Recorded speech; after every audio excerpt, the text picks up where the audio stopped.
Zdravo ljudi, dobrodošli u Balkan Filija, podcast u kome Balkan nije samo mjesto, već i osjećaj i ona iskonska nada da se postane, bude i ostane dobar čovjek. Vrlo jasno da ne ulazim u jednu tematiku koja nimalo nije aktuelna, nije savremena, nije moderna. Zašto se uopće imamo postavljati bilo kakva pitanja? Hajmo se držati dobro, ufuran, ritma životnog, držimo se te površine i hajmo pravu robotizaciju samoga sebe. Baš neću, baš mi se to ne radi. I baš onako u inat robotizacije ljudskosti ja danas i ovdje postavljam pitanje šta je čovjek. I naravno odmah pozivam sebi u pomoć historiju, pozivam u pomoć sebi biologiju, pozivam u pomoć sebi filozofiju, pa možemo i poeziju. I sve su te grane naučne, dale svoje definicije na to pitanje od koje mi danas itekako imamo koristi, ali očito tu korist i te definicije smo nekako izblijedilo je sve to nekako po sredini nema nas hajmo u robote, kako sam već to rekla. Dakle, šta kažu? Definicija čovjeka može se posmatrati na više nivoa. Biološkom, filozofskom i društvenom, mada ja ću tu dodati i poetskom. Biološka definicija glasi ovako. Čovjek je pripadnik vrste Homo sapiens, razumno biće koje hoda uspravno, ima razvijen mozak i sposobnost govora. Super, hvala biolozi. Filozofski. Čovjek je svjesno biće koje razmišlja, postavlja pitanje o smislu života, donosi odluke i snosi odgovornost za svoje postupke. Još je Aristotel govorio da je čovjek razumno i društveno biće. Društvena definicija kaže: čovjek živi u zajednici, gradi odnose, stvara kulturu, jezik, vrijednosti i pravila. Jednostavno rečeno, čovjek je biće koje misli, osjeća i bira. I da dodam poetsku, čovjek je spoj uma i srca, biće koje sanja, griješi, voli i stalno traži svoje mjesto u svijetu.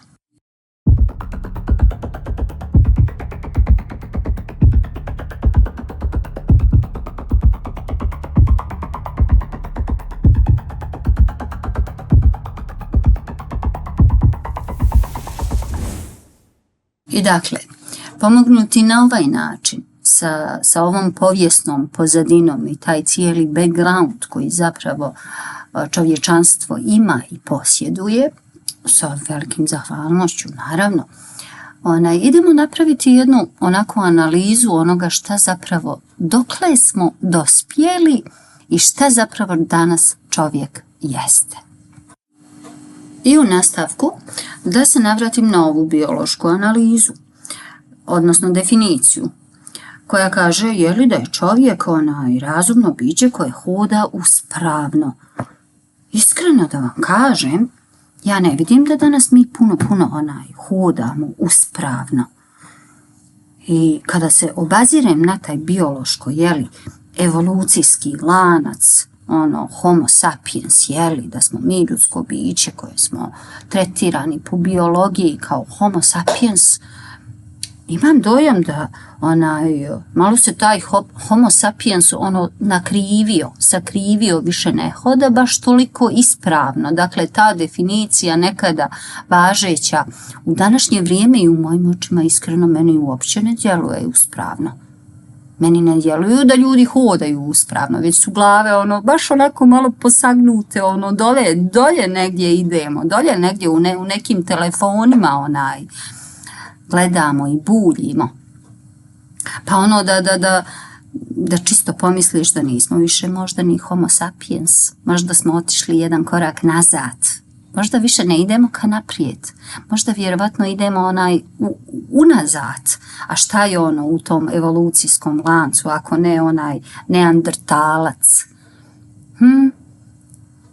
Tako da je to biološka moja definicija i analiza današnjeg čovjeka jeste da smo pomalo počeli ličiti na neandertalce. a ne Homo sapiens.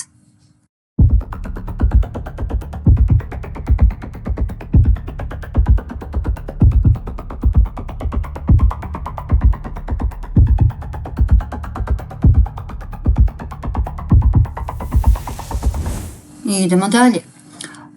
Ova filozofska, kako je već rekla, čovjek je svjesno biće koje razmišlja, postavlja pitanja u smislu života, donosi odluke i snosi odgovornost za svoje postupke. Šipak. Mislim, gdje je smisao u svemu ovome? Kako je moguće da se jedna ovakva misao lijepi sa našom današnjicom? Koji to danas čovjek postavlja pitanje? Koji je to danas čovjek koji je svjestan apsolutno svakog svog pothvata i razmišljanja? Koji to čovjek danas postavlja pitanja? Ko to danas donosi odluke? Da, samo oni koji znamo ih, manipulatori, znamo ih, oni koji bi da iscijede život iz nas. Znamo ih, oni koji onako znate, boss, on bi da vlada, pa kako on ili ona kaže, to tako mora da bude. Znate, upravo u ovoj epizodi sam govorila, ne razmišljamo više svojom glavom. Ko to ovdje odlučuje i bilo šta o sebi i za sebi rješava? Naprotiv, analiza, filozofska analiza, evo baš uprošteno, ne moram uopšte ništa tu ni filozofirati, ni dodavati, nažalost je u mojim očima vrlo negativna. A pazite, govori jedan optimista. I moram se nadovezati ponovo na prvoj epizodi. U ovome i u ovoj tematici moramo dospjeti do one činjenice da je svako za sebi samo svoj teren za obradu i da taj master i manipulator i gazda i ne znam šta još sve, znate, to se mora malo otjerati u pama. A tek ova društvena, baš je sjajna definicija, kako je odmah možemo prepoznati i vidjeti u našem društvu, mislim, apsurdno. Samo mali podsjetnik. Šta sam rekla o društvenoj, odnosno šta su ljudi rekli i istražili. Dakle, čovjek živi u zajednici, gradi odnose, stvara kulturu, jezik, vrijednost i pravila. Pa pobogu mi ništa drugo od ovoga, između ovoga više, ništa nije toliko čisto i jasno kao samo i jedino ova pravila. Tako da društvena pravila imam dojam da su jedina stvar u ovoj definiciji koja su opstala i koja su trenutno i tekako baš na tronu. Nažalost.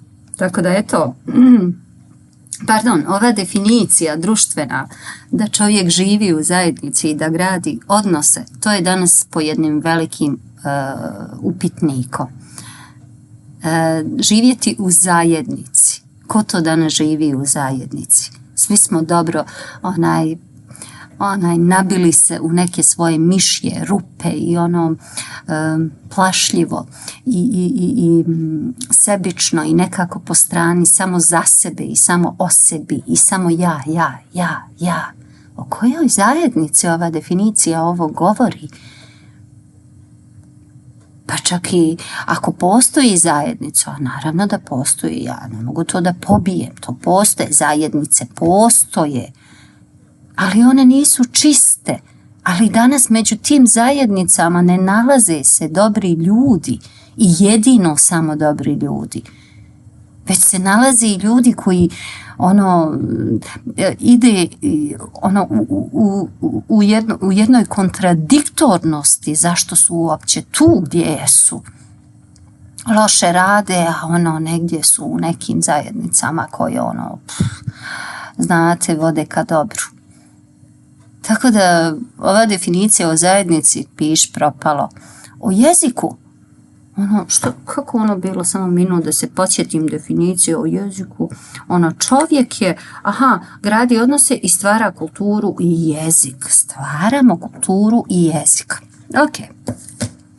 Imate li vi, hajmo ovako da vas pitam, pa i vi sami uključite se u ovoj mojoj analizi. Imate li dojam da je kultura prisutna u našem podneblju? Imate li dojam da kada stanete sa nekim da razgovarate, da on zapravo nema u vokabularu sve po spisku, tako dalje, tako dalje. Da li je danas moguće povesti jedan jezičko, dakle